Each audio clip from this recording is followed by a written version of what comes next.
Salut à tous et bienvenue dans cette nouvelle vidéo dans laquelle nous allons essayer d'aborder la question relative aux BRICS. Et comme vous le savez, actualité oblige, les BRICS tiennent leur sommet depuis le 22 jusqu'au 24, c'est-à-dire avant-hier à aujourd'hui.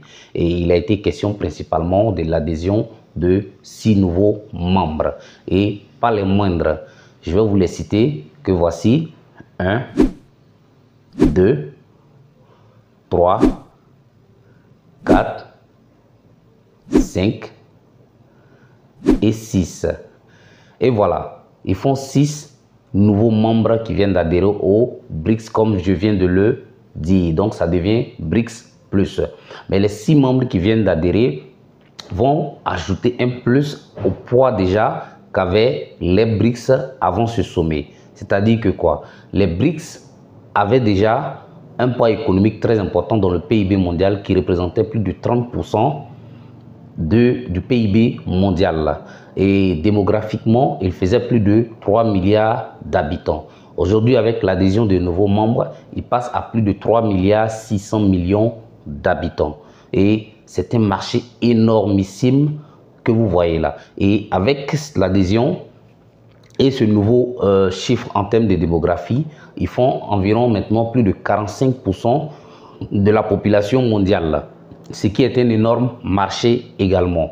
Mais qu'est-ce que les BRICS en réalité vont apporter à nos économies, à nos différentes économies? Et donc, selon les fondateurs des BRICS+, désormais bien sûr, ce serait élargir le marché en faveur des pays qui seraient en réalité ce qu'on pourrait dire des pays négligés par l'ordre international déjà existant, c'est-à-dire les instances gouvernantes mondiales là, les négligent ou ne leur accordent pas suffisamment de place en termes de position dans la gouvernance des institutions mondiales telles que la Banque mondiale, telles que même à l'ONU, au Conseil de sécurité de l'ONU. Ils sont souvent négligés en termes de poids, alors que démographiquement, économiquement, ils sont plus puissants, du moins plus costauds aujourd'hui que certains pays qu'on dit pays développés. D'ailleurs, il y a un terme qu'on utilise régulièrement pour les appeler comme quoi pays sous-développés, pays en voie de développement, pays émergents. Alors qu'en réalité, il y a certains pays parmi eux qui sont des pays véritablement développés. Voilà, développés. Personne ne me dira que la Chine n'est pas un pays développé aujourd'hui. Mais on appelle toujours sur la scène internationale la Chine pays en voie de développement. Bon, on va accepter ça comme ça pour l'instant. Mais sachez que le message que je voulais passer derrière dans cette vidéo, en clair, c'est de savoir que si les BRICS ont eu longue vie depuis 2009 jusqu'à aujourd'hui et sont en train de se constituer et de se rendre encore de plus en plus lourd en termes de poids économique et démographique dans le monde et probablement pourront peser dans la balance demain quand il s'agira de prendre des décisions dans la gestion des affaires à l'international. Ils seront plus pesants dans la discussion certainement. Mais s'ils ont pu perdurer ou du moins ont pu résister jusqu'à aujourd'hui, il a fallu d'abord qu'il y ait quelques nations qui soient suffisamment solides, qu'ils aient des reins solides économiquement et militairement. C'est une certitude. La Chine, militairement, elle n'est pas à négliger. Mais économiquement, personne ne peut contester cela que la Chine, peut-être même, est la première puissance économique du monde. Parce que en termes de rapport au niveau de la balance commerciale avec les États-Unis, elle est défavorable aux États-Unis depuis quelques années. Tout le monde, sauf ceux qui ne s'informent pas, sinon vous le savez très bien. Et le Brésil, aujourd'hui, son premier partenaire commercial dans le monde, c'est la Chine. Ce n'est plus le monde occidental. La Russie également, militairement, personne ne me dira que la Russie est négligée militairement. Économiquement, peut-être moindre par rapport aux autres. L'Inde également est une puissance nucléaire. Il y a une puissance démographique ainsi qu'une puissance économique aujourd'hui. Cela n'est pas contestable. Et donc, il a fallu que ces puissances négligées, ces puissances vues un peu d'un œil comme s'ils n'avaient pas les reins solides pour pouvoir prendre des positions où, selon l'ordre établi après, bien sûr, la Deuxième Guerre mondiale, ces pays-là se sont mis ensemble. Et donc, il a fallu qu'ils soient forts. Mais nos pays africains, il va s'agir d'eux maintenant. Nous cherchons à adhérer aux BRICS. Oui, pour la plupart. Mais qu'est-ce qu'il reste à faire chez nous? Parce que économiquement, nous ne faisons pas le poids. Démographiquement, nous ne faisons pas le poids. Et comment dirais-je, sur le plan militaire, nous ne faisons pas le poids. Est-ce qu'il n'est pas temps que l'Afrique réfléchisse à se mettre ensemble? Est-ce qu'il n'est pas temps? Parce qu'il y a un bouleversement à travers le monde aujourd'hui qui font que l'échiquier mondial est en mouvement et chacun pousse un peu ses pions par rapport à l'orientation de ses intérêts. Chaque nation essaie de se positionner pour s'affirmer sur le plan international. Et nous, en nation morcelée, en petite nation, nous essayons de jouer le même jeu que les gros bras du monde. Vous n'avez pas remarqué que ça ne peut pas marcher? Est-ce qu'il n'est pas temps que l'Afrique se mette, les Africains, du moins les dirigeants africains se remettent en question, bien sûr, excusez-moi, se remettent en question et essaient de voir dans quelle mesure nous pourrons faire, même si ce serait par bloc continental, bloc ouest, bloc est, bloc sud, bloc, ainsi de suite, même si c'est en 5 blocs, afin que nous fassions face à l'adversité. Parce que l'adversité ne vient pas uniquement de ceux que nous voyons aujourd'hui comme nos adversaires ou comme nos ennemis. Non, ça peut même être ceux que nous pensons que ce sont nos amis aujourd'hui. C'est possible.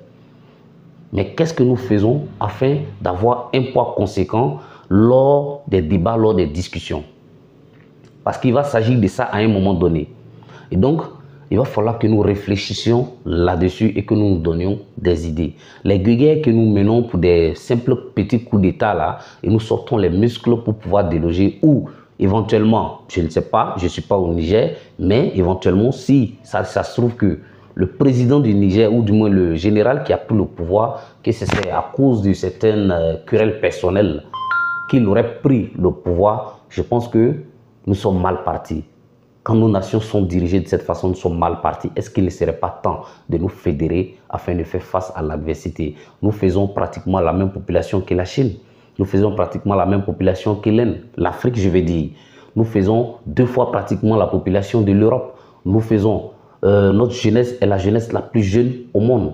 Notre jeunesse a faim et notre jeunesse a besoin de travailler. Mais est-ce que nous faisons le poids afin de pouvoir occuper notre jeunesse? Nous n'allons pas passer notre temps à accuser les autres. Oui, les autres y sont pour beaucoup, mais nous aussi, notre part là, elle est aussi énorme parce que la responsabilité première, ça nous revient. Lorsque nous allons comprendre cela, je pense que nous irons plus loin. Et il va falloir qu'on travaille sur nos mentalités en tant que jeunes Africains. Les BRICS, oui, mais après les BRICS, qu'est-ce qui se passe? Ici, ça ne marche pas. On ne peut pas reposer l'avenir de notre continent, oui, pour des partenariats, oui, pour le respect mutuel. Si éventuellement, dans les règles de jeu de cette nouvelle, on va dire quoi, organisation, il y aura du respect pour nous, tant mieux. Mais au-delà de ça, est-ce que nous faisons face à des gros bras comme la Chine? Est-ce que nous pourrons faire le poids face à des gros bras comme la Chine, des gros bras comme l'Inde, aujourd'hui qui pilule notre continent? Est-ce que nous pourrions faire face? Il est question de cela. Alors, chers Africains, je ne dis pas non aux BRICS, mais avec modération. Je ne dis pas non aux BRICS, mais il va falloir que nous réfléchissions aussi à nous mettre ensemble pour faire des blocs sérieux et des blocs plus puissants. Parce que nos nations sont tellement des nations minimes et faibles que si jamais il y a un basculement, c'est toujours nous qui payons. Et il n'est pas question, il n'est plus question que nous payons plus cher que les autres. Même si nous sommes, on va dire quoi, accueillants, nous sommes moins violents que ce soit verbalement. Ou c'est dans notre culture d'ailleurs d'accepter les autres, souvent même plus que nous-mêmes, nos concitoyens ou nos frères. Ça, c'est l'Africain qui est comme ça. Accepter l'autre plus que son frère. Dans tous les pays de l'Afrique, tu vas trouver cette formule-là et tu vas chercher à comprendre. Tu ne trouveras pas la réponse parce que c'est culturel, ça se trouve dans notre sang. Mais au-delà de ça, le monde bouge et chaque pays se positionne afin de pouvoir faire régner ou du moins faire respecter son pays, son continent. Alors, à nous aussi de jouer notre part dans ce jeu. Et je ne veux pas faire la vidéo trop longue, je vais m'arrêter là. Et ce que j'aimerais te demander, si possible, abonnez-vous à la chaîne et faites grandir la communauté. Ça fait plaisir. Et je pense que nos responsables politiques y réfléchissent parfois parce que quand on est jeune africain, on a de l'espoir. Et c'est l'espoir qui nous fait vivre. Et nous aimerions voir nos chefs d'État poser des actes qui nous donnent de l'espoir. Même si ce n'est pas pour nous-mêmes aujourd'hui, pour nos enfants éventuellement. Merci d'avoir suivi la vidéo et à la prochaine pour une nouvelle vidéo. C'est l'Afrique qui gagne.